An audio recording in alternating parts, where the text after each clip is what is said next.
please welcome Managing Director and RVP Sales, India and SAARC, Zendesk. Loud round of applause as we welcome Mr. KT Prasad. Welcome, sir. Welcome. Thank you. We're looking forward to this panel discussion and welcoming all our panelists. Our first panelist is somebody you met as well. Please welcome someone who is skilled in creating experience management business value and systematically changing organizations to align around experience and drive financial impact. Founder and CEO, Experience Catalysts. Please welcome Ms. Diane Majors. Welcome. Thank you for being here today. Moving on, we welcome somebody who brought in so much of energy and experience. When she said service from the top, that's where it starts. The woman who started a customer service revolution in the country where the word serve does not exist. We welcome customer experience consultant, Vladychynska Consulting. Please welcome with a loud round of applause and a big smile, Ms. Anastasia Vladychynska. Welcome.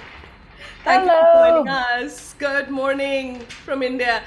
Up next, we have someone who is a passionate professional who believes in taking up challenges and creating a lasting impact. CEO, Cafe Coffee Day, Mr. Vinay Bhopatkar. Welcome. Hi. We're all looking forward to that cup of coffee right now, actually. Up next, we welcome someone who is a media industry veteran of over 25 years and has spent 24 years of his 25-year career in the Times Group across print and digital platforms. CEO, the Indian Express Online Media Private Limited. Please welcome Mr. Sanjay Sindhwani. Welcome, sir. Good morning. Wonderful to have you here.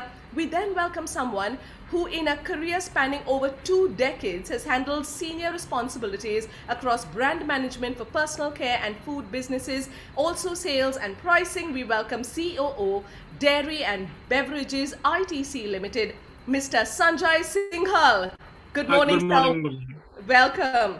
Up next, we welcome someone who over his career spanning close to 3 decades has acquired multi-dimensional knowledge and expertise in P&L management, marketing and sales strategy.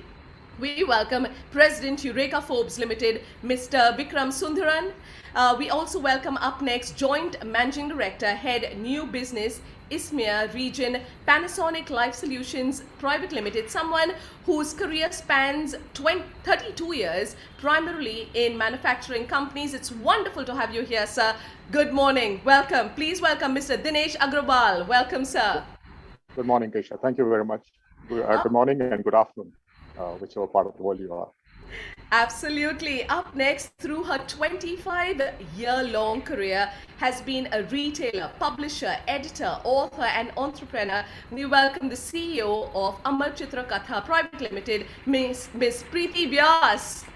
Welcome. Thank you for being here today. And joining us, we have someone who has 3 decades of experience in manufacturing, supply chain management, process management, project management, and team building. COO of OmniActive Health Technologies, Mr. SyamPrasad, Lakkaraju. Welcome. Thank you for joining our panel. I'm handing over to our moderator. It's going to be a packed panel discussion. Thank you, Kesha. A very welcome to everybody who joined us live today. It's a real pleasure. And just look at my panel, guys. You know, this is probably the best that anybody could ask for. Cutting across industries, geographies, and just slightly probably shying away close to 250 to 300 years of management experience that are here to share. But, you know, look at the topic today. And if I say, you know, year 2030 and reimagining future, a year ago, we would have said very different conversation. We would have had a very different conversation. I don't know, I shouldn't be thanking pandemic, but then what happened? Pandemic happened.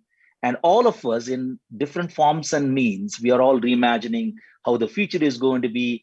If you're a business leader, you're figuring out how to engage your customers, your distributors, your partners, more importantly, your employees. Most of us are working from home, at the comfort of home, I would call, or you know, some of lucky people, I could see a few of them sitting in offices. So you are slightly the lucky ones who had a little bit of reoccupancy. So what it gives you and tells you that, you know, the future you know, is changed, and it's influenced heavily by last 1 year or so, but it changed for good. I think it is going to be more sustainable. It is going to be more inclusive. it is going to be giving everybody equitable opportunity. Now, guess what? If you're an employer, you're looking for employing people, and probably you're in an IT or a software industry, you earlier used to look for people in a particular city or a state or a country. Now the world is open for you. You have people coming and working for any organizations across. You are a business, and you probably are started as a physical business and starting and moving into digital business, and gives you a world as a platform. Absolutely, that is already there, and we continue to reinvent. Now, these are some of the pre-context that I want to set for the for the conversation today. But I'm going to get the panel to talk about what they see the future going to look like, and I'm going to challenge them on 2030. When I went back and look at it, actually, can you think beyond 2021 to 22 and 3? It is challenging, but if I have a panel like this, and I'm sure they can talk future, and they're going to talk about foundation, how you can lay down for your employees and your customers, as well as your overall ecosystem. Right. Without further delay, let me get my first panelist today, Anastasia. And I really like the statement that has been introduced. You started over as some customer service revolution in the country where the service or serve does not exist in the language. I mean, that's so fascinating to me, and I'm sure to everybody else. Now, going in, and ever since you've been inspiring many in this area and democratizing customer service, my question is, how can business survive and thrive in today's customer revolution? And what do you anticipate customer expectations going to be, in year 2025, maybe 2030? Thank you. Thank you for this question. I do feel that when we talk about the future, it's like more of a guessing thing, like everybody's trying to guess. So it might be a huge responsibility to guess what's going to happen, right? But probably I can talk from something that I see right now. And I'm grateful that you actually mentioned this, starting a revolution where the word serve does not exist, okay? I think that the pandemic has also shown something that we have all been craving for a long time, the human interaction. And then, as I stated in my speech, I feel that only good companies have survived, and some very, very, very bad companies that will not survive in the nearest future, So I think John Scholl said it recently. He said that in the States right now, for example, the customer service is so bad as it was in the Soviet Union. And I can totally talk about that because my country had a lot of Soviet impact. So back to the word serve. I think that we really companies really have to reimagine, rethink, and recheck the relationships they have already created by now with employees and customers. Okay. And because before we were like, the saying, even a turkey can fly in a tornado. So before when the business was going up, no wonder, we had success. No wonder, because we had recommendations, we had all of it. But now it feels like we have to be back. We are back to fighting for each and every customer again. And I think that for many businesses, you have to start thinking in the startup mentality. When you're a startup, you're like fighting, you're so agile, you're flexible, you don't want any customer to leave you. You call them, oh, I'm so sorry this happened. But some companies, they have, changed from this mentality and became big and huge and maybe fat company, in the mindset. So I think that this is what we will have to do. And if we go back to the basics, to telling ourselves that we are here for the customer and it's not the other way around, then we will survive as companies. That's my view because I also teach CEOs and executives in the business school. So this is what I see, who survives this time and who won't survive. My humble opinion on this. Thank you. No, perfect. I think, the foundation of customer experience and service have not changed, and good companies will take care of their customers and give them what they need, or before even they need it, like proactive service that some of us are known to be in the market. You got to understand what the customer would need it, provide to them, and when they need it or before even they need it, we keep delighting them and stuff like that. Thank you for the perspective. let me come to one of my favorite brand, and I'm actually a proud Bangalorean. And for those in Bangalore, the coffee is basically, it all comes from CCD. In short, we call. I'm going to pull in Vinay into this conversation. Vinay, I finished my coffee in the morning, but if I'm picking up next one, it's going to be right across my home in the CCD.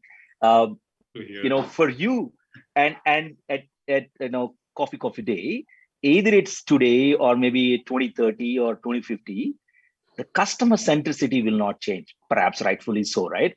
At the same time, the customer expectations keep evolving at the rapid pace, especially brand like yours. And how can you continue to connect with the customers and keep up that pace and keep that brand value intact? Yeah, so there are 2-3 things. One, I would say the pandemic was a watershed moment for all of us, brought in a greater sense of urgency, really made us think afresh on how do we rebuild businesses, how do we really expand our horizons. So it was actually an opportunity in a sense. And as we say, adversities actually present opportunities. And this was, despite all the other hardships which it brought along, really made businesses become sharper, leaner, meaner. So one of the things which I strongly feel, while customer has always been in the conversations all through, what is becoming more and more important is we are rapidly moving towards the segmentation of one. And technology is actually playing a disruption role there. While technology always has been there, but technology all these years has largely been facilitating the productivity and the transaction piece. So we have talked about contactless ordering, we have talked about payments, we have talked about communication, etc. But I think the next phase of technology is creating disruption in personalization. Personalization in terms of content, personalization in terms of selling a product, personalization in terms of the selling process.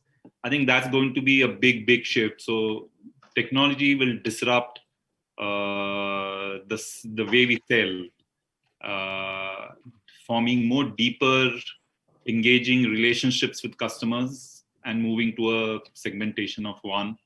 I think with AR, VR, it's virtually selling will move away from the POS in the store to it will happen. Even the cup of coffee which you get through a delivery at home can do the selling through technology at home. So that's one shift which will happen rapidly. Second is what I believe is brands will have to be more purposeful, more authentic. Earlier, there were a lot of relationships which we had with consumers which were transactional. Consumers are, and especially the younger generation, is moving beyond transactional relationship with brands. And I mean, if I look at from a CCD context, the entire bean to cup story has a great power to engage customers, not only in terms of just the product, but what are we doing in terms of the farmers where we are sourcing coffee? What are we doing? What are we doing on the sustainability practices? What are we doing in terms of products? For example, we launched very recently a set of products, a set of crockery, which was made from coffee grounds, which we all used to throw in the dustbins all this while. And it was a super duper hit. So there are, whether in terms of the business practices, whether it is in terms of engaging, and therefore it is no longer a one common approach, but are you actually looking at communities? And the one community can be same a coffee lover, the other community can be someone who's taking a pit stop, and it can be, so the purpose of the brand. So brands have to become far more purposeful, far more authentic, and move beyond transactions when they are talking to a customer. And third, from a larger business point of view, I would say it's no longer vertical growth which is going to be relevant. And there are enough number of examples which you see around us. Actually, the future growth will come from horizontal growth in businesses, whether it is through merger acquisitions, whether into getting new lines of businesses. and we are seeing, I mean, Walmart acquiring Flipkart, or Reliance no longer is a petrochemical company. I mean, it's a look at, I mean, it's becoming a hardcore consumer-driven company. So a lot of businesses, if they have to grow, will no longer can grow at vertical growths, but have to become far more horizontal. And if I talk in an F&B context, whether we extend our presence in cloud, whether we extend our presence in retail by doing multiple cuisine, whether we get into new channels, whether it might be FMCG, etc. How do you really leverage the brand, and how do you exploit horizontal opportunities is also going to be key for survival as we go forward. So I think there are a lot of things which this pandemic has taught us, and surely exciting times ahead for all of us. Absolutely, Vinay. I think you touched upon a very broad aspect of this subject today. You know, sustainability is very key. I'm going to come back to you on some of these as a follow-ups, but I think you said it. I like the finishing. You know, pandemic has taught us quite a bit, and I think it taught us being mindful of health. And I think number of us, and I'm sure if that gets polled across the globe, who conjured about health, either it's hygiene, personal hygiene, oral hygiene, health consciousness and stuff like that. So, you know, and if you talk about health, you know, I'm so glad that I have an expert sitting on the panel, you know, SyamPrasad from OmniActive. Syam, you there? Yeah. Excellent. So, you know, I'm sure it has taught us for health, right? And I'm sure it would have given an uptick in, and, you know, business and accelerated growth for you. I just want to understand, what does, you know, and how does the future looks for future of this health product? It is sustainable. Do you think the customers and consumers are getting the sustainable health products and health knowledge? Yeah, wonderful. Thank you very much. I spent 20 years with the Mariwala Industries, first 15 years with Marico, and the last 5 years with OmniActive. OmniActive makes nutraceuticals. I think this is a real good time to be in. And yeah, pandemic taught us so many things.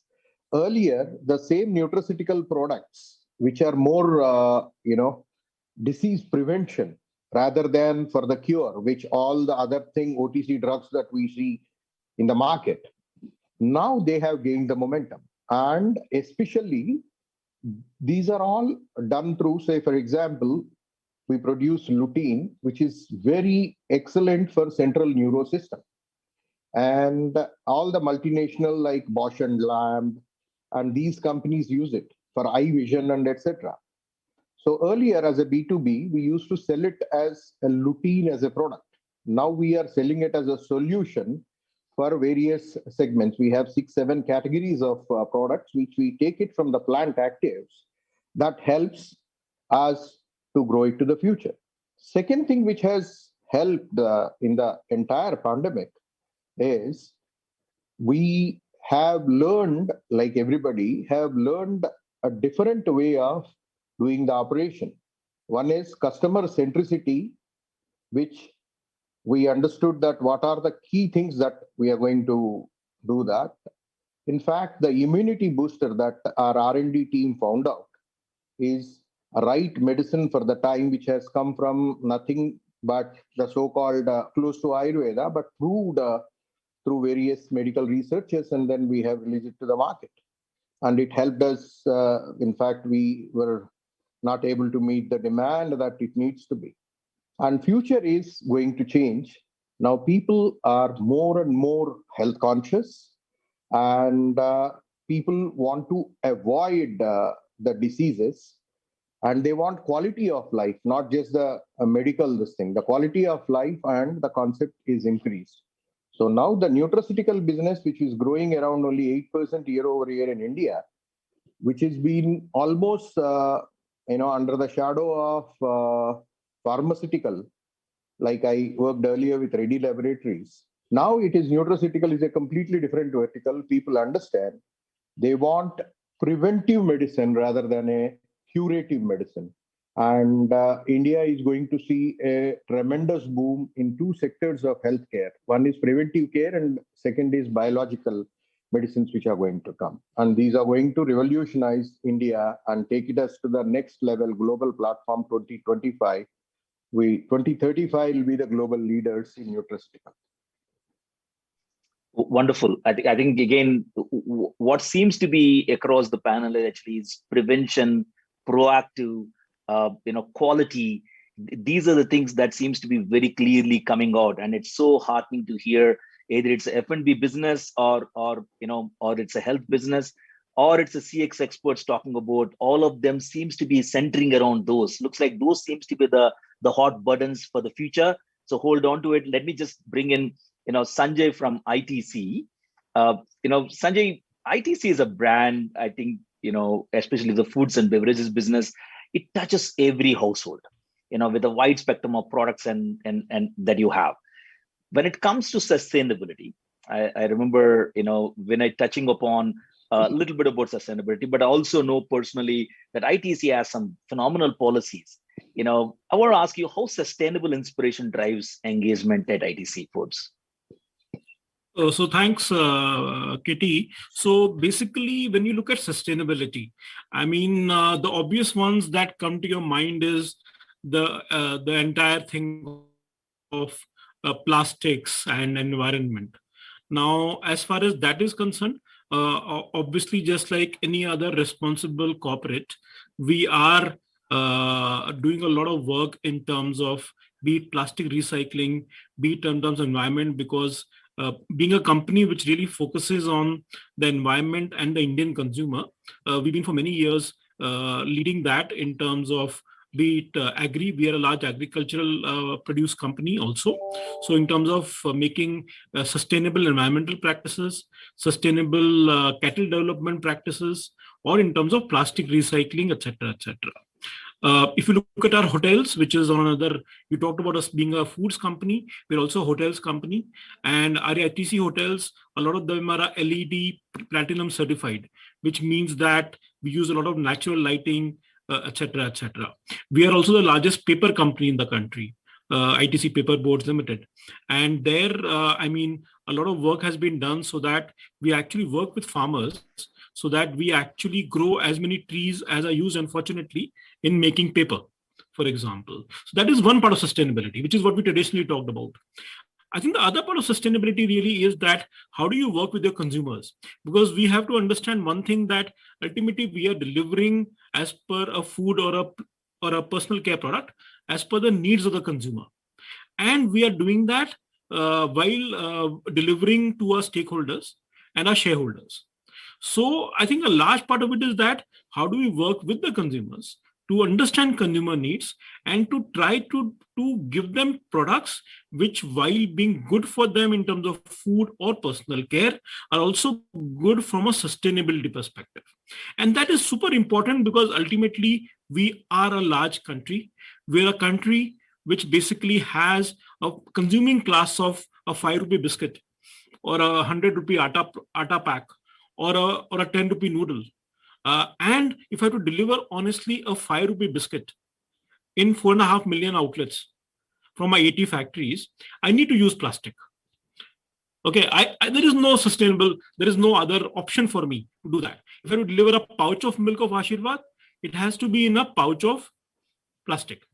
So keeping that in mind, how do you optimize your packaging? How do you optimize your structure of your packaging so that you're able to meet the sustainability objectives? At the same time, you're able to deliver that product to crores of households. I think it is very, very important. So there's some work that people are doing and we have done in terms of reducing the plastic consumption, reducing, having alternate structures. Now, you also have to, what we also saw is that there is one plastic which is the final pack of biscuit or milk that the consumer is buying. But there is a lot of intermediary packaging that is used right from your supplier of sugar, your supplier of any other raw material, your supplier of packaging material, to secondary packaging that is used by all FMCG companies. So it is not only a bottle of juice that we are sending that packed in a pack of 6 with the plastic around it. It is going in another container. So there's a lot of work that we have done in terms of reducing that, because ultimately that secondary packaging is not helping anyone. It is only helping to keep the product intact in terms of food safety, in terms of integrity in the chain.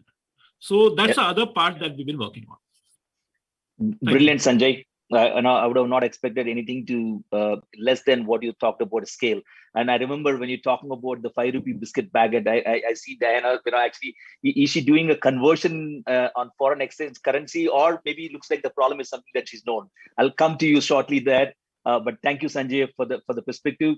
Next, I think Preeti, I want to come to you. Amar Chitra Katha is undoubtedly India's favorite storyteller. It's undisputed in my personal view. In the last few years, I personally watching you in a brand, actually how you're embarking from on the digital journey, and so much so YouTube videos, and of course Imagine Kindle was there, but you went on to social messaging platforms to start talking about the stories and stuff like that. Now, what that my curious mind is working, and I'm sure everybody has this question for you. What can we expect in the future from you and Amar Chitra Katha? Thank you, Katie. Lovely question. And thank you for all the love for the brand. I think, yes, undoubtedly India's favorite storyteller. We actually run 3 brands, Amar Chitra Katha, Tinkle magazine. Tinkle is now in its 41st year. And we're also the Indian publishers for National Geographic Traveler. So we publish National Geographic magazine and National Geographic Traveler. So I think, like everybody has shared, the pandemic, Vinay had shared, I practice Buddhism, and we have a proverb which says, turning poison into medicine. How can you turn poison into medicine, right? So how can you take the worst thing that's happened to you and turn it into a springboard for actually greater growth? So not looking at it as turning negative into positive, but actually looking at a springboard towards something much bigger. And the pandemic was that time for us as a company, also like everybody else, the introspection to realize that our core is storytelling. And we have to look at ourselves as a content company. The design thinking, the going back to the basics is that we are storytellers. We are a content company. Whether you choose to listen to my story by reading a book, or listening to a podcast, or watching a video, or playing a skill, a quiz on Alexa, that is completely the customer's choice. And we have to enable and facilitate. We have to be agnostic to the platform and create all the opportunities possible. Wherever is the touch point that the customer wants to access our story, it should be made available. And like I joke to my team that maybe 20 years from now, if there is a way to digitally directly stream content from our server to the consumer's brain, we should be able to do that as well. We just keep telling stories. That's what we do best, right? So in the pandemic, like you said, we have seen a huge growth in our apps. We run our own apps for all the 3 brands, and from about 75,000 users, we now have close to 2 million users. So we saw this huge jump, and the beauty was the way consumers also began to respond. So we began to get, for example, one of my favorite examples is a parent saying that they're using the Amar Chitra Katha app through the smartphone to cast it onto a TV screen, so that the whole family can read a comic together. Right, so that's a very beautiful expression and a beautiful use of technology for a family to bond together and to listen to that story. So we've seen a lot of that, but I think the core, when it comes down to it, for the next 10 years or 2030 or 2040 or even 50 years from now, the key word is sustain. Right? How do you sustain, whether it is the engagement and the interest from consumers, our digital apps strategy becoming so successful? We've seen more than 30% of our users coming from outside India, which we did not have earlier. So now we truly are a global content company in that sense. But how do I sustain that energy? How do I sustain that momentum? How do I sustain that interest? Our founder, Mr. Anand Pai, created this amazing, profound body of work. So how do we keep that legacy alive? And how do we push it forward? How do we tell new stories, fresh stories, new themes that today's children want to connect with? So all the innovation comes from there. And I think just to touch upon the leadership perspective, so whether it's engaging with customers and sustaining the momentum and interest there, or with our own employees and our own team, how do I sustain their level of interest, motivation? Because that's really what is going to deliver that result. And so leadership in this, I think the whole concept of leadership, I like to use the term the Vignaharta. I think the leader is a Vignaharta. Your job is to, so for the people who don't understand, who are not from India, Vigna is the obstacles and Harta is a person who removes the obstacles. So I think the leadership role is simply just that, removing the obstacles in the path of the team, because they already know what they need to do to empower them and to remove all the obstacles and go out and bring opportunities for them. So that's our journey, and we're very excited to take all the three brands very purposefully into a digital era and create many. We do not want to be a nostalgia brand. We want to be a brand that engages with today's generation of readers and keep connecting with them. Thanks. Brilliant. Thank you, Preeti. A lot of notes, for me to take. And I think there are a few things that I really loved. When you engage your employees and empower them, they know exactly what to do. And I really love the way you said it, actually. Beautiful. And I also like, maybe hopefully you don't have a trademark, turning poison to medicine. I think that's a very, very powerful statement that you made. Thank you for that insight. Preeti, really appreciate that. Sanjay, I'm going to come to you. I think this is a very interesting topic. We talked about a few brands now. You're in the business, in the media space. It's a lot of brands do come to you to take them to the end consumer on our platforms and stuff like that. And the real thing that I wanted to understand is that when the brands come to know, are they getting the desired outcomes? Do you think are they getting insights about they're coming to you and they're trying to reach out to a wider set of audience of hundreds and millions of subscribers? Are they getting insights? How does the future look like in this space that you're operating? I think, first of all, thanks for having me here. And to answer your question, I would first like to state how the media sector operates today. And if you look at the business model today, my customers are different from my consumers. So people who come to my website to read content, and because for some reason for the last 20 years, digital media has largely been free. So my consumers come to me and consume my content, but my monetization happens through my customers who are typically the advertisers. So there's a dichotomy in that model that your consumer is different from your customer. And what has happened in this process is that somewhere you have given the customers a higher preference than your consumers. And that is taking toll on the consumer experience. But we also know for sure that an ad-led model in its own is not a sustainable model for the media going forward. Fortunately for us in the media sector, our parent companies, especially those coming from traditional media backgrounds, were highly profitable, had large scale, and they initially saw digital as an extension, as another way of distributing their content and reaching new audiences. And the belief was that monetization will follow. And what we are realizing now is that the monetization is happening, but it's not happening at a scale where it can independently become a sustainable model. And therefore, everybody is now looking at the consumers and saying, can these consumers turn into customers? And that's $1 million question, because when your customers were different from your consumers, and I know it's kind of a little difficult for people to sometimes understand that, you don't treat them in the way you treat a potential customer. And what's happening today is we are telling our editorial teams, we are telling our product teams, you need to do a 180-degree turnaround, and you now need to look at how do you turn your consumers also into your customers. So that's one part of the journey. Now, to answer your question about whether advertisers are finding value, yes, of course. Digital is a very interesting medium where one, your ability to reach out to audiences at large scale, that's one of the most beautiful things about digital. Two, you get a lot of data and analytics. How many people have viewed the ad? What kind of people have viewed the ad? You want to target and segment people. All of that is very easily possible in the digital world. The challenge still remains that we haven't leveraged digital to its full potential. I have the ability to know my consumers, right? But I don't, because my business model never demanded that of me. I was not selling to my customers, so I don't have an economic relationship with my consumer today, right? So I think the day media realizes, and looking at 2030, what I believe is I think the media model will change into a form where I will know my consumers as well as I know my customers today. My consumers will also become my customers.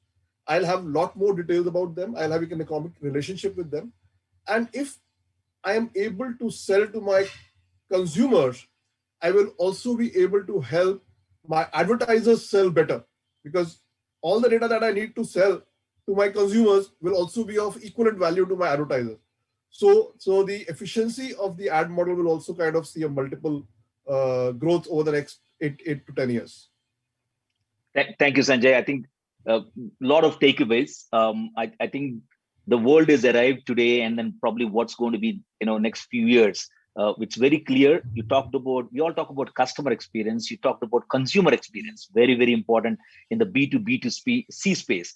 But I think it doesn't matter whether you're a OEM or an original equipment manufacturer. In case of food or beverages, you're a manufacturer. You have a distribution systems. In our case, you engage with businesses and they want to reach out to customers. End of the day, looks like everybody need to connect to that customer or a consumer. And having that connect would help you to bring in a lot of insights and really get a good feedback mechanism of that. Thank you for bringing that, that perspective, Sanjay. Really appreciate that. Dinesh, I'm going to come to you. At Panasonic Life Solutions, especially, Panasonic as a brand is very well known in the market. Doesn't require any sort of intro for a brand quality and stuff like that. But one of the things that I want to talk to you around, you deal with an unorganized sector. In our supply chain, if you want to call it as, or value chain, if you have to use a different word, right? And I wanted to ask and understand, how do you engage various stakeholders, cutting across your employees, your partners, distributors, and a very important player, which is freelance electricians and stuff like that in the value chain? Dinesh? Yeah, thank you, Katie. I think that's a great question, and I'll perhaps come to the topic first and talk a bit about that, because which is kind of linked to the answer I'm going to give. So it's always intrigued me that how companies survive or how brands survive 10, 20, 50, 100 years. Panasonic is a 103 years old brand and company. And my belief is that, technology, infrastructure, people, all this can be acquired by anyone, any company. But what you cannot acquire is the inspiration. So the purpose-driven inspiration, as the topic says, I think that's what drives the great brands, across the world. And this sense of purpose is what drives all the stakeholders. So, if you have to ask me what is Panasonic's drive or inspiration, I think it's basically what was stated by the founder, Konosuke Matsushita, that technology should be pervasive. Technology should be like a tap water available to everyone on the tap.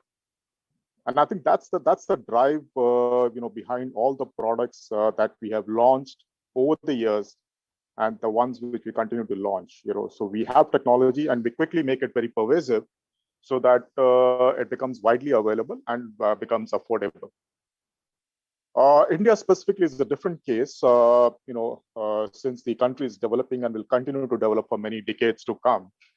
While we have been a core electrical products manufacturer, market leaders in switches, wiring devices, as we call it. So our ecosystem, has been about 54 years old to be precise. And some of our partners, so whether it's our distributors, whether it's our vendors, they have been with us for 3 decades or more. And what has kept all of them engaged with us is one is the belief that we are the best. We produce the best products. We are a market leader. We are a company that make products which ensure safety of the end customer. So whether it's a switch or a wire or a MCB, a switch gear, we will offer safe products. So I think that's one core value which is believed in by our customers, our dealers, our employees, our suppliers. And I think that somewhere pervades, and they ensure that whatever they do, our suppliers, whatever they supply us, is not lacking any which way. So if you really ask me that what drives our ecosystem, I think it's this sense of purpose to continue to grow a large electrical construction material supplier, a high quality electrical construction material supplier. And now as we are extending our portfolio, we believe that we have a large role to play in creating safe, comfortable, energy saving living spaces, working spaces, and public spaces. Right, so that's a kind of thought we are trying to ingrain right now amongst our own employees, amongst our workers, amongst our customers and channel partners, and of course amongst our suppliers. And it's true because if you look at the cities, I mean we're talking about smart cities. Panasonic has actually created 3 smart cities already where people are living. Right, there are about 4,000-5,000 families are living already, and these are the cities of future. So in a very small manner, we're trying to bring some of those technologies here in India and saying that we will be a part of India's infrastructure tomorrow, where we will have more comfortable homes, more safer homes, more energy optimized homes and working spaces and public spaces. So this is really what drives our ecosystem, Preeti. Thank you, Dinesh. I love making notes like everybody else who are watching live. You said technology is like a tap. You just need to open it and draw in. And for some of us, we used to call the technology as enabler, but it cannot solve problems. It is an enabler to solve a problem. Like you as a different analogy. I love that. I'll probably take a note of it and probably use it later, Dinesh. Thank you very much. And now I'm going to bring in Diane now. You in our capacity currently, you engage many businesses, business leaders, in our own capacity across the globe. How can leaders effectively shape the future direction? What advice? Maybe I'll ask you 2 questions. What advices and what you're coaching these businesses and leaders on? If you can just give us at least three of the top things that you've been coaching to really sustain future. Absolutely. I think it's a culmination of what everybody has talked about. I would say one of the things that I talk a lot about is this engagement ecosystem. So we've all talked about how our brands are functioning out there, but what it's going to pull into the future for 2030 and beyond is brands are going to have to start working together, because there is an ecosystem of you order your groceries from the store, there's somebody who selects them, there's a driver who brings it to you. Brands are going to have to work together because technology is going to allow that. So we have to open our aperture of what we're doing to start to work across the brands for the entire life journey of the customer, not just with your brand, but the life journey that we all have. The other thing that I talk about is as technology and as we automate and as we get all these things that are taken care of for us, it's going to allow humans to go back to being intellectual and emotional creatures. If we haven't learned that in the last year, I don't know what we wouldn't learn by being, with ourselves. And so what we're seeing is organizations are bringing psychologists and anthropologists and sociologists into play because they understand that their role in the world is going to change. While they're serving customers, they need to serve the human.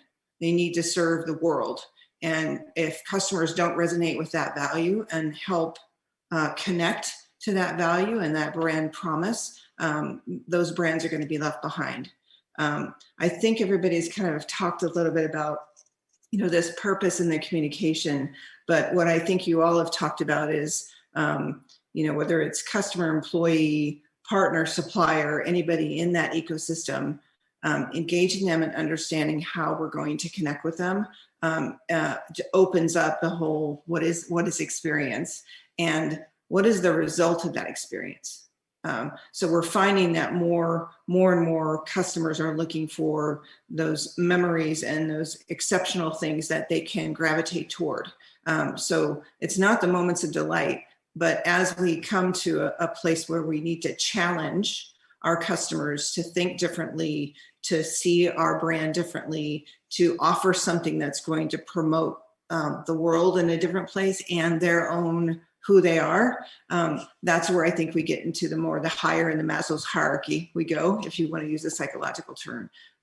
That's where I think we need to be skating toward as we get through the next few years. So I coach organizations to really open up more of what they're doing to, yes, focus on those things that are functional and get the technology, get those things taken care of. But what does that do? What does that allow you to do that's going to make a difference to that human being on the other side? Wonderful. Again, like I said, I keep taking notes. I think all of us need to. I've taken one extra note on what you said today. We all talk about customer journeys, but you talked about extended and say, what's the life journey? And map that out fully. Don't look at it in silos. I think a beautiful way of summarizing it. And thank you for sharing those insights. Guys, thank you. And we got a few more minutes, I think very last few minutes. And hence I want to change the pace of this conversation. I want to do a little bit of rapid fire. I have a few more things that I want to ask you. Vinay, I'm going to come to you. And when I wanted to understand, and probably I'm sure everybody, CCD is such a successful business and a brand grown exponentially. What's the DNA and what's the secret sauce for the success? I would say the secret sauce for the success is the power of the brand.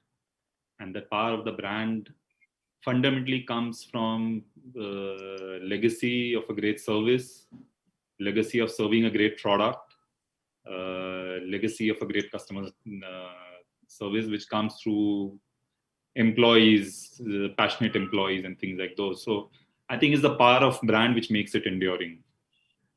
What wonderful. Again, looks like re-emphasizing the fact that success is engage your employees, happy customers, hence the brand value. Love that. Thank you, Vinay.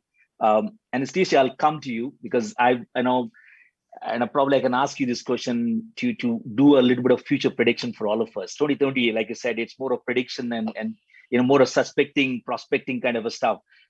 Customer service, we heard. Customer experience, we heard. Customer delight, customer satisfaction, so many. So what's the next thing? Is there all different phases of this experience, which actually Diana talked about life journey? Is it a different things people use it comfortably, conveniently? I just say one word: relationships. And and not just creating them. We are good at creating them. We are very bad at sustaining them. So sustainable relationships. I'd say yes. Yes. Brilliant. And I love that.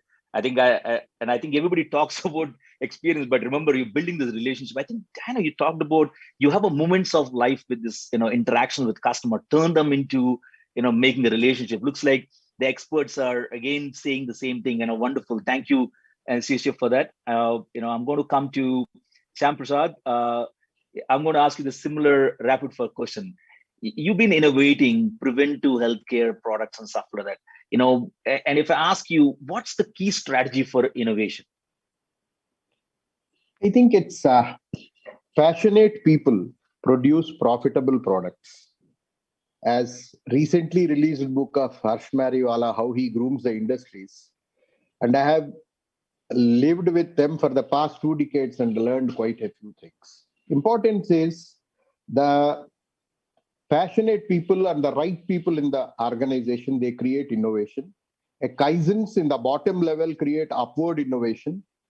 And a good engagement platforms we created in the organization so that the people can bounce around their ideas, makes the top-down innovation. When these two ends meet, I think we can bring the innovation from the workplace into the product and through customer centricity.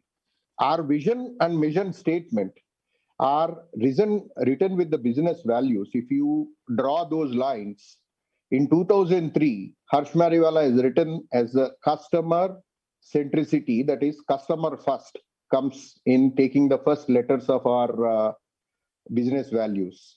So customer first as this, he created many fundamental changes so that the group of individuals goes to a marketplace and understands. Say, for example, there is a 5-liter oil bottle that's been created by Marico, which people at the households are unable to use.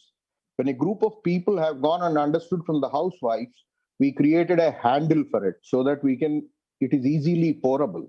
So such kind of innovations have come on a continuous basis.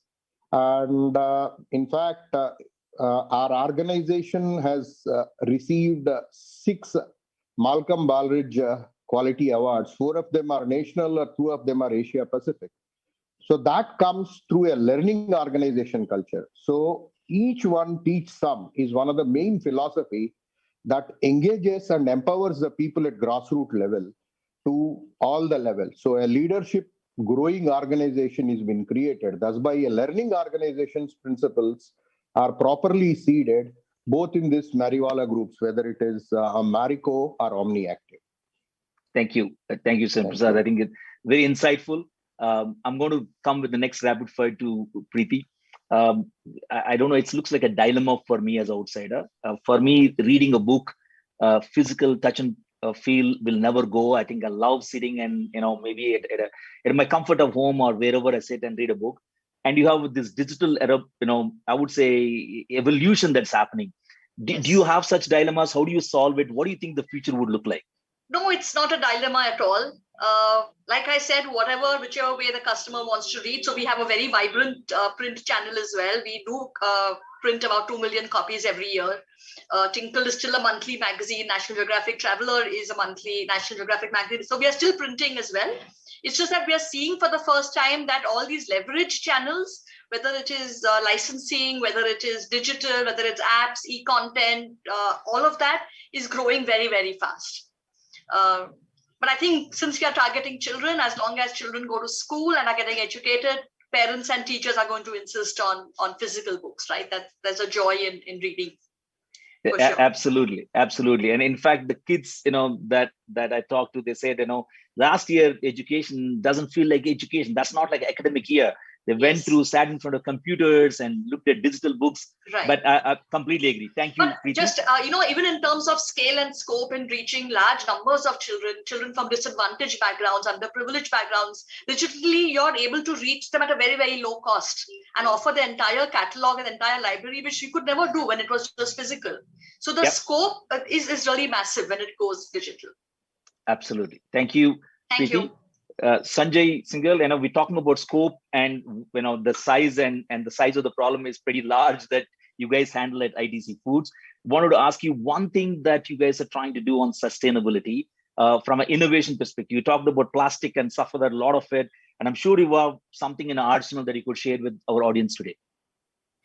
Okay, so I think one of the things we are trying to do is in the area of plastic waste management. So very quickly, because obviously the reality, as I spoke about, is that plastic cannot be wished away. It cannot be banned. It has to be managed. It has to be managed in terms of how much you use.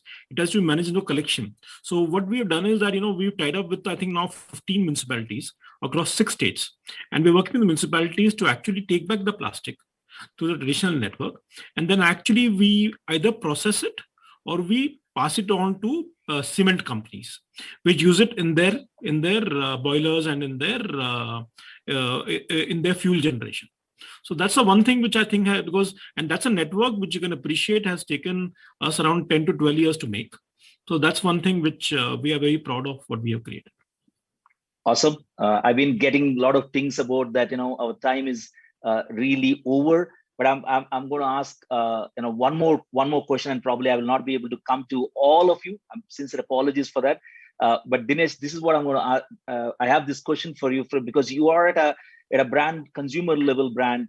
There are a lot of innovation that happens. You talked about Panasonic building these sustainable, the future cities and stuff like that, which is fantastic. What is the next big thing from 2030 view perspective? What can we expect from Panasonic Life Sciences? Connected spaces, so connected living spaces, connecting workspaces, and connected public spaces. So we believe that time is going to become more premium as we go along. So you need to give simple interfaces to people so that they can, the daily routines of their life can be artificially programmed. So I don't need to bother about switching on the geyser in the morning or my coffee machine in the morning.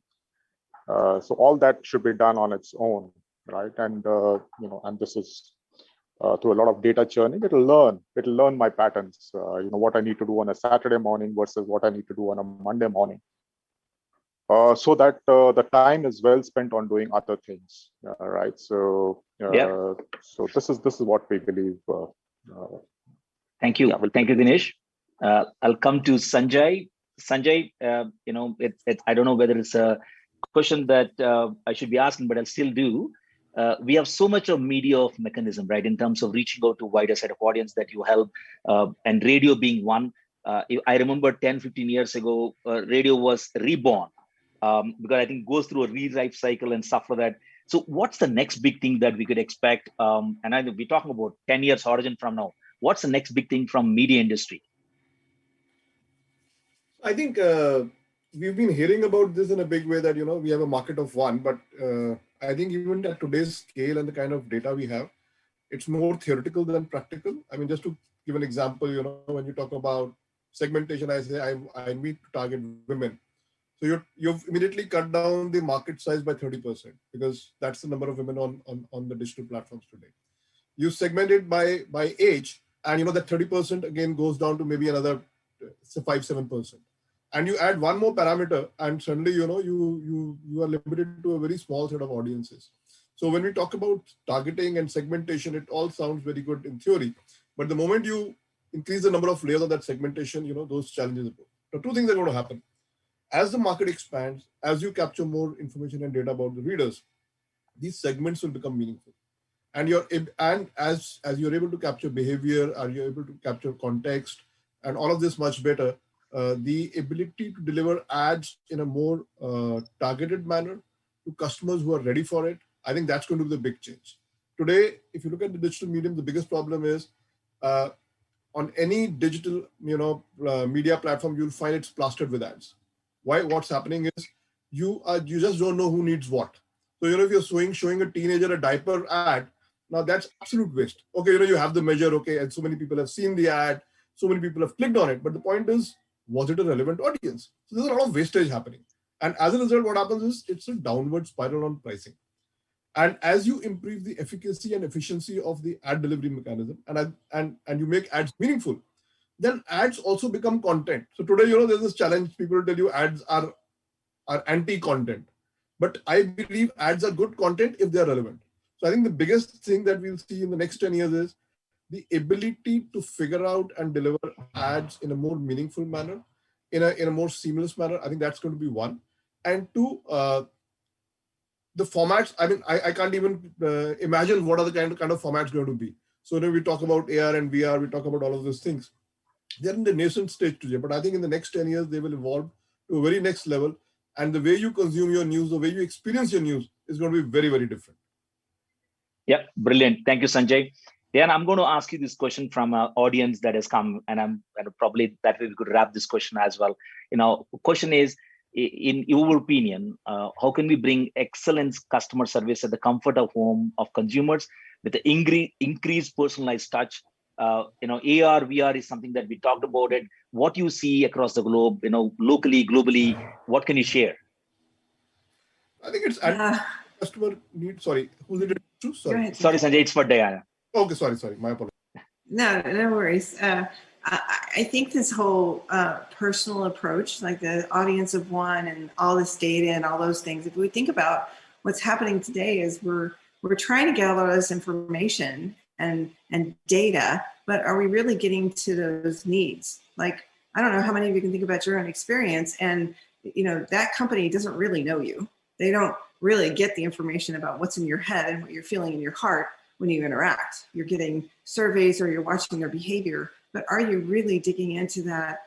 What is the emotional need that I'm fulfilling in addition to the functional need? So I think what we're missing, and the things we're starting to gather from facial recognition of how is that person actually feeling, and where are they surprised, and where do they get concerned when they're shopping, right? All of those things are going to come into play. So I think virtual reality, turning on our camera, letting, as we're shopping, letting the organizations kind of see where we are, and using that life journey again to say, I just didn't come to your site. I went to 4 other sites, and you don't know that. So I think this knowledge of where we are as humans and this bigger ecosystem of how we're providing, again, requires organizations to work together, but that's a lot more information about not just what they're doing with you, but how they're acting and what they're doing in their life that you can fulfill or work with another brand to fulfill. Absolutely. Brilliant. Thank you.